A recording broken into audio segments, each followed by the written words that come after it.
This is Lilith here, recording this video on our new phone. I see that it's zoomed in really close, so also forgive the leopard print shirt.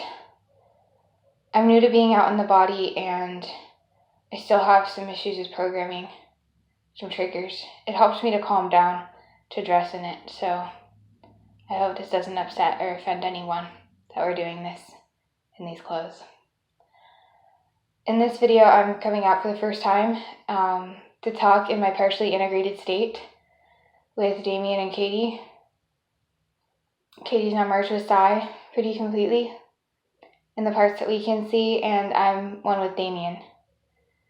I used to talk really femininely, really high-pitched voice, but don't anymore because Damien. And also because of Katie. She's a little more tempered than me. I'm really scared doing this. I've never come out before and talked like this. But I don't really know what to say other than I'm just glad to be here. I'm glad to be out in the body. Should also say that I'm not being used. I have stuff going on inside where I'm not able to think so freely, but I'm not being accessed. So if anyone's worried about that, that's not happening as far as we know. If other parts are, that's something I don't know of, but I'm not. I'm really shocked and frightened by some of the things I've seen in Damien, and really amazed, though, at his strength. I'm just in such a space of integration. It's really amazing. I'm not even really sure who I'm talking to. I guess anyone watching this, I'd assume people I don't know, or people maybe other parts to talk to. But I guess if I can say anything here, share anything here, it would be that integration is amazing. Don't ever want to push integration on people with DID. A lot of people struggle with that and don't feel safe with that. But I just want to speak for us. We are having the most amazing time merging with parts. We are starting to see ourselves really differently and really experience ourselves as a whole person. We still have a lot of fragmentation, but our core healing is happening. These are core parts, me being, part of Damien and Lilith and Katie inside. These are core parts of ourselves, and to really get to be ourselves, it's astounding. I know that we did a video not too long ago where we talked about a hidden sublayer coming out underneath the systems I'm talking about, the parts that I'm talking about. And I guess I'll touch on that. So that's been happening too. And a deeper layer of parts has come out. We don't really think that they're any more core than we are. We think that we are the cores. We just also served as hosts, which is pretty astounding to think about for us. We had a rather unorthodox system develop in an attempt to protect ourselves from being totally mind controlled. But what I was trying to say was we have these deeper layer parts that are coming forward. Yes, Cassandra is our host in those systems, and she's merging with us. So we're also integrating deeply with the systems beneath on the front levels, and then we're going to be integrating more deeply when we work through the trauma that is within them. I think they talked about not having been programmed externally. As far as we know, that's true. We don't know of anything else happening to them outside of the system, but we do know that they've had a lot of trauma in order to keep themselves in place as the dummy system that they were, so trying to hide that they weren't externally programmed, basically, in case they were infiltrated. There was a lot that they did to mask who they were in the event that they were hacked, which also, to our knowledge, they never have been. But that trauma of holding all that in place in the event of being hacked is very damaging. And so we're going to have to do a lot of healing work there. In the meantime, I'm deeply healing my traumas with Damien. Right now, we're focusing on the traumas of having been sexually abused by our mother, having been used as a sex slave to her, and some of the decisions that we made to try and survive. It's a huge part of our recovery from mind control is to find the times that we made choices and determine how we relate to those choices, how our sense of self has developed around those choices. It involves a lot of reframing and understanding that we were a child, and a lot of integrating with different decision-making parts to see what the overall nature was of our choices as a whole, so that we can accurately evaluate them from a moralistic standpoint. It's something we do with a lot of grace, and we try not to judge harshly. We feel like we're really past that. We used to judge ourselves extremely harshly for the choices we made, and now we may still have disgust or fear at things we did. We recognize that we were desperate and that we were a child without a choice. We're talking about choices, but we like that phrase from Adult Children of Alcoholics, that we were children without a choice. Because really, even if we were making quote-unquote decisions, we were in a situation we were powerless over, and we were not operating with the full faculties of an adult. So there was a lot missing from our ability to make those decisions. Understanding that really helps us, that we were powerless over our situation. So balancing that powerlessness with the decisions we did make, and choosing to view them in ways that are constructive and helpful, choosing to really see the truth of who we are in those moments, is helping us a lot. And so that's what we're doing right now, specifically around the sexual abuse with our mother. It really hurts. It's excruciatingly painful, but it's extremely healing. We want to share a couple more breakthroughs we've had. We had a huge breakthrough last night where some parts came in contact with an inner child part from when we were 3.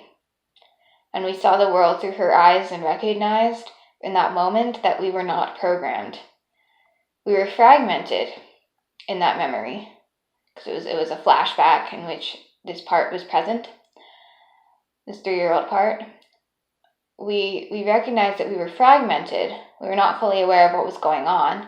We were also 3, and we were yet conscious of ourselves and very simple. Like, the simplicity of our worldview was very pronounced. We were just there. We were just a being. We were just being there. Don't know if that makes sense. There was no thought or feeling, just presence. There was sadness and fear from the periphery that was merging with our consciousness from other parts, but we were just there, and we were seeing it through non-programmed eyes. That was really profound. We're working with her to integrate her pain, that part. We believe that she's the core child part of Damien, the one that he talked about recently. Or I guess the one that I talked about. It's sort of me, it feels like, sort of not.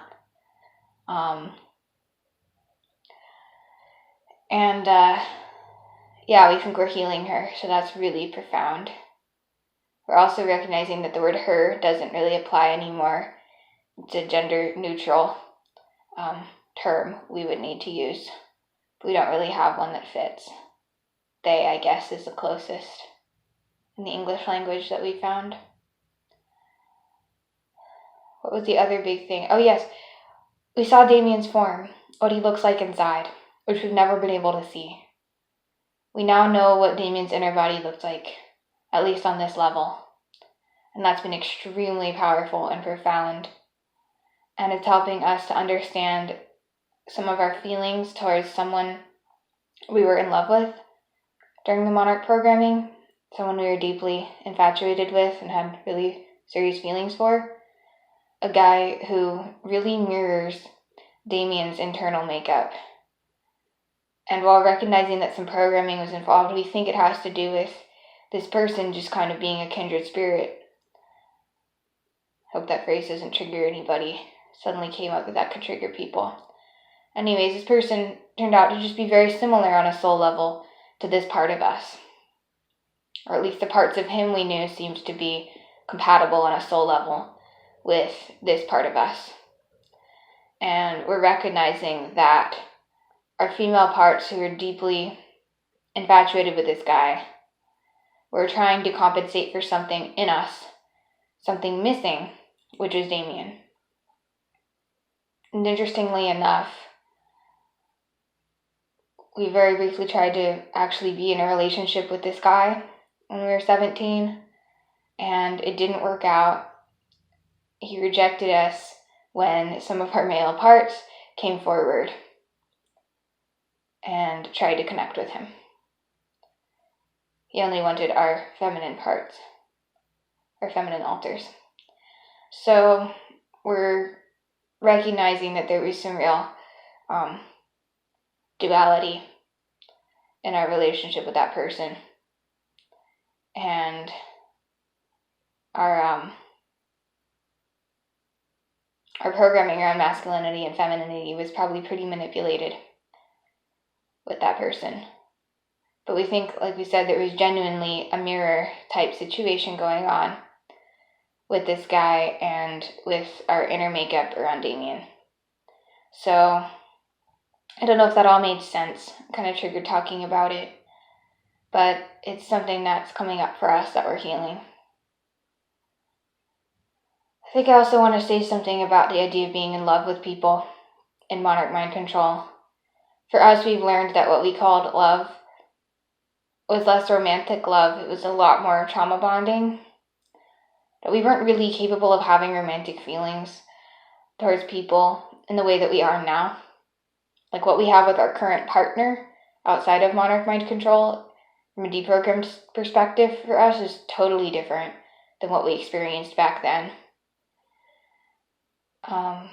These are people that we thought that we were in love with as a teenager, typically, that we thought we had met as teenagers, and we've come to find that many of them, if not most of them, if not all of them really, well, most of them, were people that we had grown up with, had been trauma bonded with since an extremely young age in the trafficking ring. And we'd been programmed with them and bonded with them, and then more surface layer parts of us were introduced to those people in adolescence. So we thought we were meeting them for the first time, but really there were deep level bonds and deeper layers of dissociative parts that had been formed with those people and with their alters for years. And so these are people that I was desperate to rescue, people I considered childhood friends, and more than friends, people I survived with. And it could be very confusing. It was very confusing for us when sexual and romantic feelings would develop for people in that situation. Because we went from protector or protected to some kind of sexual or romantic relationship. It just didn't work. And there was so much programming involved in whatever sexual relationship or romantic relationship we had with them. We can't really call it real in the sense that we can now from deprogrammed perspective. But our feelings were absolutely real and valid. And so were whatever feelings they had for us. So just choosing to see these relationships in the deeper context of our childhoods and recognize that what we call romantic love from Monarch is different than what we see it as now. It's challenging. We have many parts that are still deeply stuck in those pair bonds, even though we don't have contact with those people anymore as far as we know. Thinking about the fact that we could have,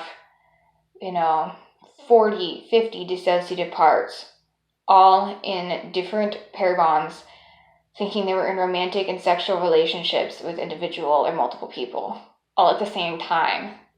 The idea that I had seen, 20, 30 lovers, in a week, all of whom I had deep feelings for, with different dissociative parts. It's incredibly complex trying to heal from that, grieve those losses, and recognize the deeper layers of bonds from childhood, as in before adolescence. It's very hard.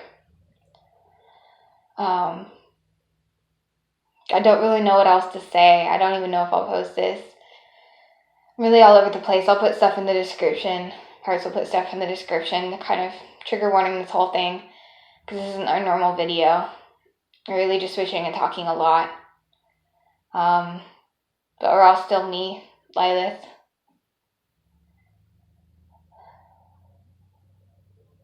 I guess I should say some things about myself.